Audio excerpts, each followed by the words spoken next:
Quilters Newsletter TV, the Quilters community, is brought to you by Handy Quilter, designed by a quilter for quilters, and Husqvarna Viking, keeping the world sewing for over 140 years. Hi, and welcome to Quilters Newsletter TV, the Quilters community. I'm Mary Kate Karr-Petras, and with me today is Beth Bradley. And hi. Beth is the senior editor for Sew News, Creative Machine Embroidery, and Sew It All magazines, all three of which are sister publications of Quilters Newsletter. We work here together in the same offices in Golden, Colorado, but it's really fun to have you here on our set for once. Fun to be here. Thank you. Yes, excellent. And in your magazines, you do a wide variety of sewing projects, garment and quilting. And today you brought with you. Tell us what you brought with you today. So I've got some small Sashiko projects here today to get a start with Sashiko if you've never tried it. So Sashiko is like a Japanese. I know I'm going to flood the official definition here, but Sashiko is a Japanese embroidery and quilting technique. It is. Yeah. So actually the name, it's interesting, the name translates to little stabs because there's so many little stitches that you take with the needle when you do it. And it has kind of an interesting history because it started out as actually kind of a practical mending technique. Back when there were cloth restrictions in Japan, they would use it to reinforce their clothing because they had to preserve whatever little fabric they had. They would patch areas that got worn, or they would patchwork together pieces from other garments that had partially worn out. So it actually became kind of a technique that was more decorative after those restrictions were lifted. So then it kind of became more of a traditional decorative embellishment. So. And you did a couple of projects in the current Sew It All issue, did, right? yeah. So in Sew It All Volume 7, I wrote a little technique article about it that's kind of an introduction to the tools and the technique itself. And then a little tea set, kind of coasters and a trivet that you can make that are small enough that it's a good project to start with. It's adorable. Thank you. Really adorable. Oh, thanks. Well, I love the look of handwork, and I'm really excited to yeah. have this here. So let's talk about, walk us through. Yeah, so this pillow here is kind of the very distinctive indigo fabric with white thread. That's kind of the hallmark of Sashiko, that you'll see the very traditional look about it. And it's just the patterns are usually very simple geometric patterns that are usually based kind of on natural themes or geometric themes. So this one is a really common motif that's found in a lot of Japanese design that's called the Seven Treasures. And so there are lots of other ones too that are kind of based on like leaves or flowers or water. So it's kind of fun to know the meaning behind those two. So this is what you'll typically see for Sashiko, but you can kind of mix it up and use whatever tools and different colors and things like that to give it your own look. So we can take a look at the different tools. Okay, great. So the first thing to think about is what thread to use. And traditional Sashiko thread is actually a little bit different than regular quilting thread because it's more loosely woven or loosely twisted, and it's also thicker. So it's made of cotton, and you can see it has kind of a loose twist to it, and it doesn't have that shiny texture of like pearl cotton or embroidery floss. It has more of a matte look to it. It's kind of a little bit fuzzier look. And it comes in a variety of colors too, and you can even get like these variegated types. This kind is from this brand Olympus that carries the real traditional Sashiko floss. So that's a fun option to work with. If you don't have access or you want a different look, you can use pearl cotton. So this is a special pack of pearl cotton that's actually all the colors that come together are designed for Sashiko. So they're all in shades of blue and white. So that's kind of a fun little pack to get. And that, like I said, it has kind of a shinier look. No, this is a size 8. Yes, exactly. So that's a thinner weight than Sashiko thread. It is a little bit, My experience with Sashiko thread is it's quite thick. It is. The stitches kind of tend to stand out quite a bit. So, so it's kind of just depends on what look you want. I would say, too, like if you're using a thicker fabric, it's good to use a thicker thread. So kind of depends on your fabric weight, too. You wouldn't want to use a really thick thread if your fabric is lighter, just because it'll pucker up a lot and you'll see all the stitches a little bit more. And the weave, too. Exactly. Make a difference. Right, how many layers, but we'll get to that later. Exactly, okay. So that's another option, is that pearl cotton. And then I've also used this 12-weight cotton that comes on these petites are really nice, too. That's a nice little option to carry along with you too, because it comes on this smaller spool. So those are nice too, because you don't have to separate the strands like you do with embroidery floss, but embroidery floss will work as well. And so I'll just give these to you here, and then next we can look at the type of needles to use. Because that really makes a big difference. It does, yeah. It's very helpful to have the right needle with Sashiko because there are so many stitches that you'll notice after time your hand will start to get a little fatigued. So it's good to have the best tools to work with to make it easier. So Sashiko needles are really sharp. They have a sharp end that helps you get through the fabric. And they have a uniform, they're uniform in their size the entire way down. Yes. So it's easy to slide them through as well. Which can take some getting used to. It's true, yeah, that's true. And they come in a variety of sizes. And again, it kind of depends what fabric you're using. So if you're using a thicker fabric, then a bigger needle is helpful. If you're using a finer fabric, then a smaller needle works for that too. And so I've got kind of a variety here to check out. So these ones are these big giant ones that are kind of fun if you're doing really big, really big stitches, and then these smaller ones. And all of them have a slightly larger eye too, just because the thread tends to be thicker. So get a good, nice, sharp Sashiko needle. Did you find one that you really particularly liked more than another? It just depends on the fabric and what I'm using. So the application determines your tool. Okay. Yep. Just utilize the kind that works best with what your project is. And so then after that, the next thing to consider is a thimble. Yes. So there's some fun thimbles that are designed specifically for Sashiko. And it kind of depends on what posture you like to hold your hand. Because the thimble will really help you get leverage as you're doing all these stitches. So this kind is designed to go on your knuckle, actually. So if you want to use it that way. And they come in these little packs of 3, which is handy. And they're made of leather, so they're pretty comfortable. And then this is the one that I like. This one you can wear on whatever finger, and it has this metal base here. So that really helps you get some good leverage as you're stitching. So I'm going to hold on to that. Okay. And put these for you. Yeah, and then of course whatever marking method you like to use to transfer the pattern that you're going to use. So I just have a couple different. I like to use the pen just because it's nice. The line is very fine that it makes, and so it's easy for me to follow. But you can use chalk or whatever method you prefer to mark the fabric. Okay. So there's those. And then the next thing to think about is what fabric you're going to use as a base. Yes. So my favorite thing to start with, if you've never done Sashiko before, are these little sampler patterns, which is actually what I used to make that pillow that we looked at earlier, because it comes with the pattern printed on one side of the fabric, so you can kind of see. Yeah. This one is kind of cool. It's designed to look like grass, so it's that natural theme to the pattern there. And it comes with instructions. They're in Japanese, but there are some pictures, so you can follow along. And it actually shows you the direction to start with as you're stitching. So, so it's really nice to get one of these just because it gives you an idea of the rhythm of the stitches, and it helps to have them all mapped out there for you. And it's kind of fun too because it's the design is just printed on one side of it.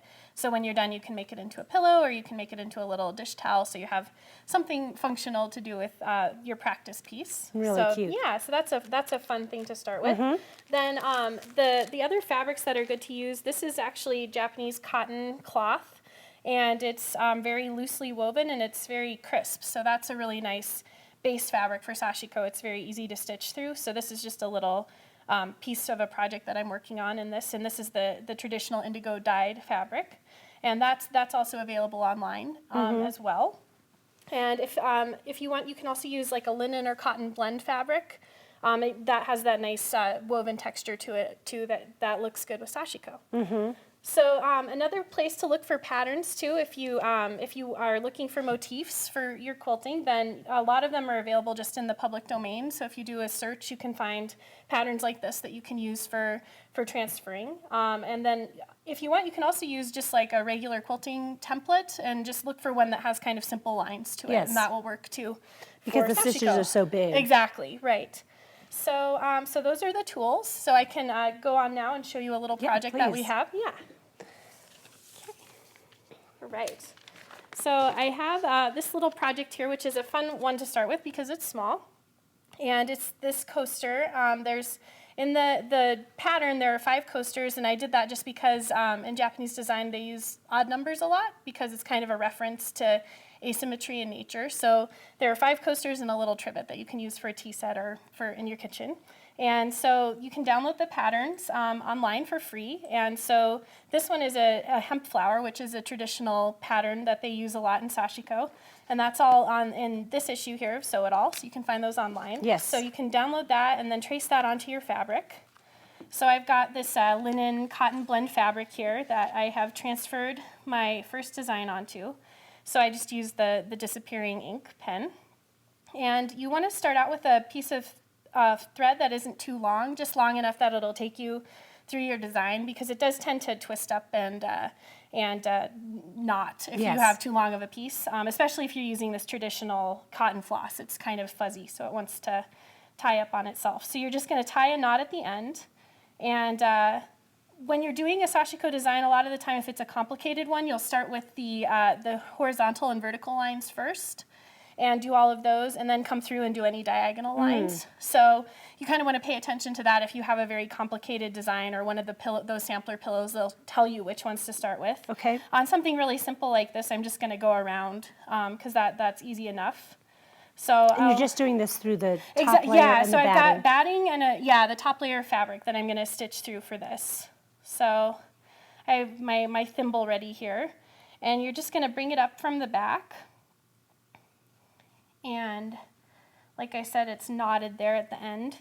And the look of Sashiko, you kind of want to have a ratio of about the stitches being about 2 times to 1.5 times longer than the spaces between. So somewhere in there. Okay. And it's kind of interesting. Don't be too stressed out about making them look exactly perfect, because they have a tendency to look uniform once you have a lot of them, which is kind of nice. A nice thing about it is that when they're all there together, you won't notice if you have a few that are that are longer or shorter. So I'll just go ahead, and so you're going to pick up the first few stitches that you have there on your needle. And so one thing about Sashiko too, it's very simple. It's just a running stitch, and it makes it more elegant looking. So when you get to any kind of intersection or lines that are running into each other, you want to end the stitch at the line instead of having an empty space there. Okay. And little things like that, they just kind of give it the overall correct look of Sashiko. Okay. So with that stitch, I just ended it right there at that intersection. Nice. And so